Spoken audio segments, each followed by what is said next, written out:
Irmãos e irmãs, o Senhor esteja convosco. Proclamação do Evangelho de Jesus Cristo, segundo Mateus. A origem de Jesus Cristo foi assim. Maria, sua mãe, estava prometida em casamento a José, e antes de viverem juntos, ela ficou grávida pela ação do Espírito Santo. José, seu marido, era justo e, não querendo denunciá-la, resolveu abandonar Maria em segredo. Enquanto José pensava nisso, eis que o anjo do Senhor apareceu-lhe em sonho e lhe disse: José, filho de Davi, não tenhas medo de receber Maria como tua esposa, porque ela concebeu pela ação do Espírito Santo.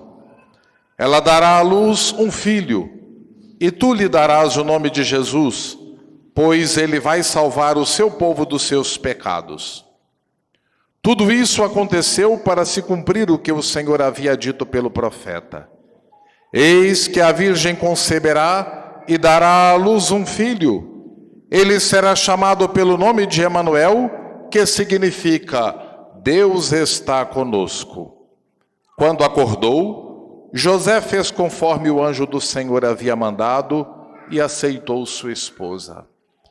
Palavra da salvação. Glória a vós, Senhor. Que as palavras do Santo Evangelho nos purifiquem de nossas faltas. Amém. Amados irmãos e irmãs,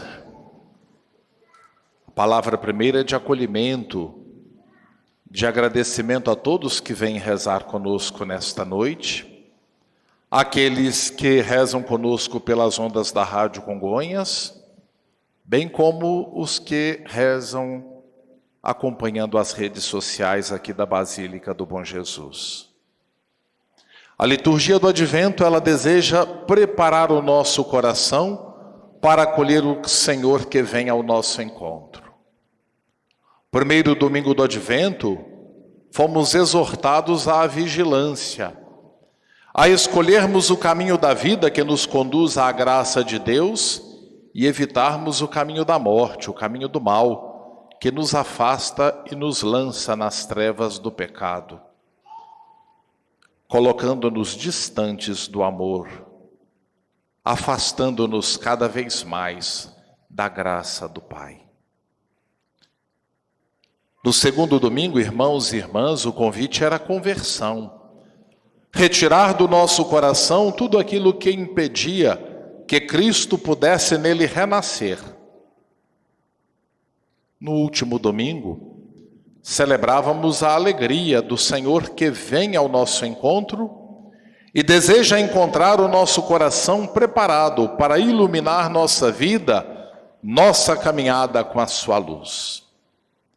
E hoje somos convidados a deixarmos que a esperança conduza os nossos passos neste mundo, vivendo nos caminhos da vigilância, da conversão, vivendo a alegria do Evangelho anunciado e testemunhado pelo Cristo, para que um dia nós possamos vencer a morte e também, com Cristo, vivermos a plenitude da graça, a vida eterna. Somos convidados a buscar sempre fazer em nossa vida a vontade de Deus, não a nossa, para que um dia possamos contemplá-lo face a face. Neste quarto domingo, meus irmãos, a liturgia nos coloca no contexto da iminência da vinda de Jesus ao mundo no mistério da encarnação. O Senhor veio ao mundo no passado, mas continua vindo ao nosso encontro na pessoa de cada irmão, de cada irmã que necessita do nosso carinho, da nossa atenção. O Senhor continua vindo ao nosso encontro na vida dos enfermos, dos prisioneiros, daqueles que nascem, e nos diz: tudo o que fizerdes a um desses pequeninos, é a mim que o fazeis. E ele virá uma segunda vez no final dos tempos.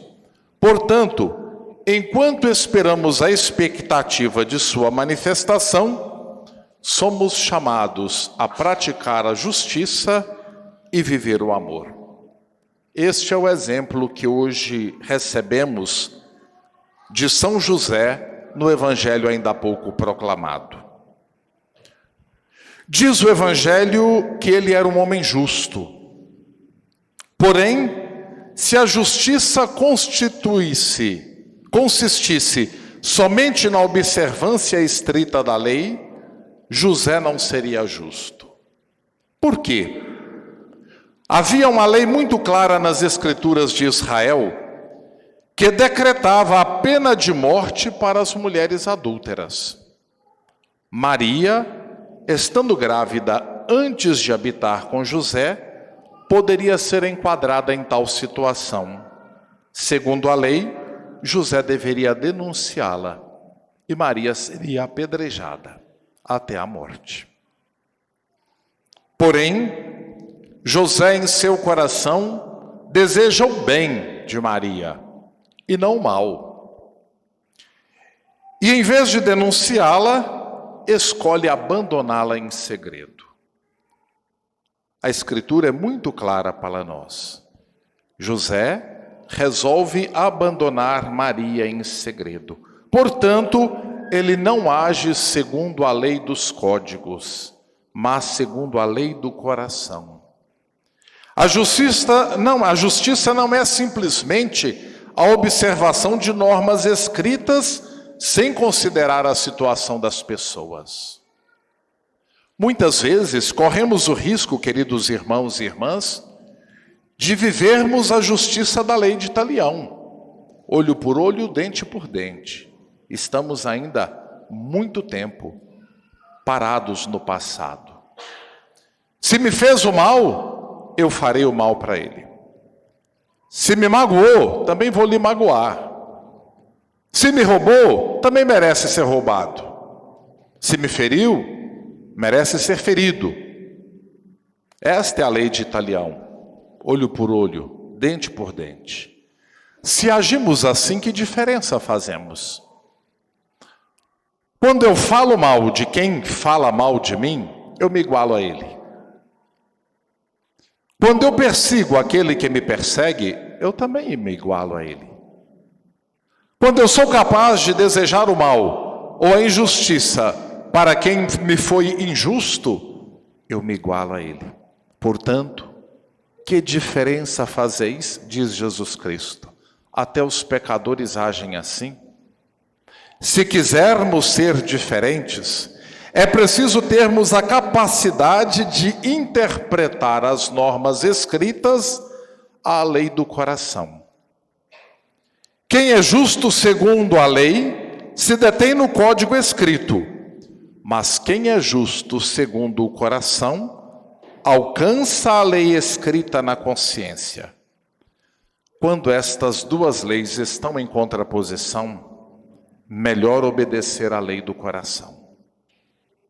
Quando a lei é utilizada para o mal, para destruir, para prejudicar, é preciso estarmos atentos e usarmos a lei do coração. É esta que José usa. Portanto, caríssimos irmãos e irmãs, hoje a liturgia nos convida a voltarmos o nosso olhar para José, que toma uma decisão clara em tomar Maria como sua esposa, a partir do momento que ele acolhe em seu coração a palavra do mensageiro de Deus.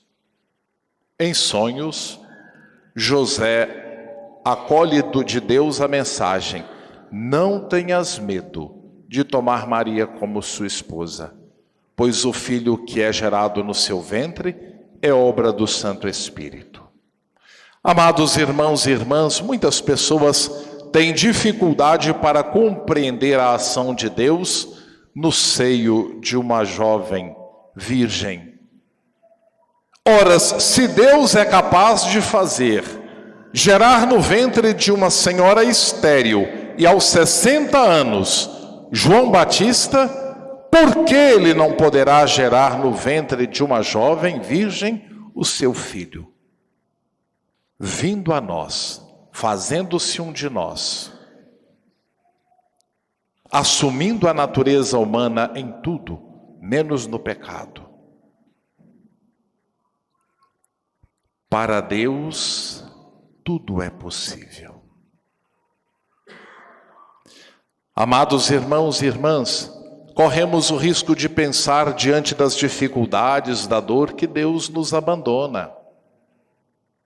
Diante dos desafios, diante das dificuldades, às vezes ouvimos as pessoas dizerem: parece que Deus me abandonou. Não, meus irmãos. Diante da perda dos nossos entes queridos, Deus não nos abandona. É Ele que com sua mão amorosa cura as feridas do nosso coração, porque para Deus tudo é possível. É Ele que enche o nosso coração de serenidade e de paz diante das perseguições, das calúnias e da maldade humana, porque para Deus tudo é possível. É preciso crermos nisto. Maria acreditou, José acreditou, por isso a vontade de Deus pôde acontecer, pôde ser manifestada, e Ele veio até nós. Amados irmãos e irmãs, que o Senhor nos ajude a imitar São José, no fazer prevalecer a lei do coração sobre a lei injusta, na defesa da dignidade e da vida humana. Testemunhemos nossa fé na encarnação do Filho de Deus, o qual, assumindo nossa humanidade, elevou-nos à dignidade de filhos e filhas de Deus. Encarnando-se no seio da Virgem, Ele se humaniza. Encarnando-se no seio da Virgem Maria, Ele diviniza o humano. Mostra-nos o caminho da santidade e da salvação. Acolhê-lo em nós. Portanto, irmãos e irmãs, peçamos a Deus que nos conceda sempre a graça da vigilância, a busca da conversão, a alegria da vivência do Evangelho e a esperança de um tempo novo. A esperança de que a luz de Cristo brilhe em nós, ilumine os nossos passos e um dia nós todos possamos contemplar esta luz face a face. Louvado seja nosso Senhor Jesus Cristo.